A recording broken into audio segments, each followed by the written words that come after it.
عليكم ورحمه الله وبركاته. فيديو النهارده هنتكلم عن المنتخب الفرنسي اللي دلوقتي في سيمي فاينال وسيلاعب المغرب عشان يشوف ايه اللي هيحصل بقى في المباراه دي. قبل اي حاجه نبدا نقول مشوار فرنسا في كاس العالم. اول ماتش كان ضد الدنمارك وكسبت، وضد استراليا وكسبت. اما تيجي قدام تونس بعد ما ضمت التاهل لعبت بالبدلاء وخسرت من تونس.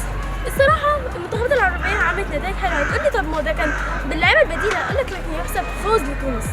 هو هيتكتب في التاريخ تونس فازت على فرنسا، مش هيتكتب فرنسا لعبت بالبدلاء وتونس كسبت، لا.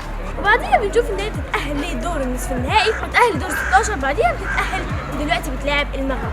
شفنا الصراحه مباريات رائعه جدا لتونس ملاعبه انجلترا. الهاري كين ضيع فيها ضربه جزاء ضد الحارس اللي بيلعب معاه في نفس الفريق هوجو لوريس.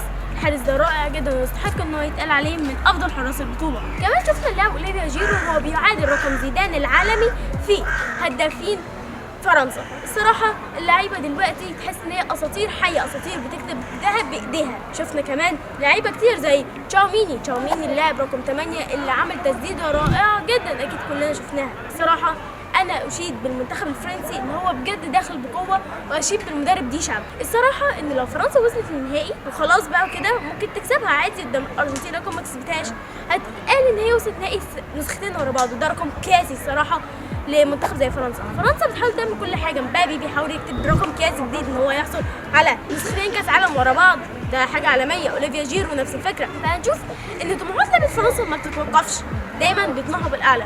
وكمان المدرب ديشامب عارف كويس ان مواجهه المغرب مواجهه صعبه جدا، فهو مأمن نفسه. قال لك برضه في مباراه انجلترا مواجهه صعبه، واحترم المنافس. لما المنتخب بيحترم منافسه او النادي او الفريق او اي حاجه تحترم المنافس اضمن ليها نتيجه ايجابيه. الارجنتين احترمت كرواتيا كسبت. شفنا كمان لما البرازيل ما احترمتش كرواتيا خسرت. فاحترام المنافس ده جزء كبير جدا من كره القدم.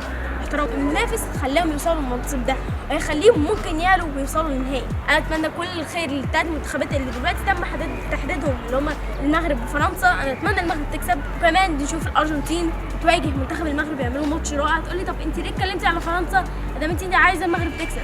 اقول لك فرنسا مهما كان منتخب كبير ما ينفعش حد. انا دلوقتي مثلا ممكن ابقى بشجع الارجنتين واروح اتكلم على البرازيل اقول لك عليها حلوه جدا، طب ايه المشكله؟ انا بتكلم على الكل. فانا الصراحه شايفه ان كاس العالم ده نسخه استثنائيه لجميع المنتخبات، اذا كانت العربيه او الاوروبيه او اللي بتلعب من امريكا الجنوبيه. بس كده اقول لكم فيديو جاي ان شاء الله بقى نتكلم عن نهائي كاس العالم.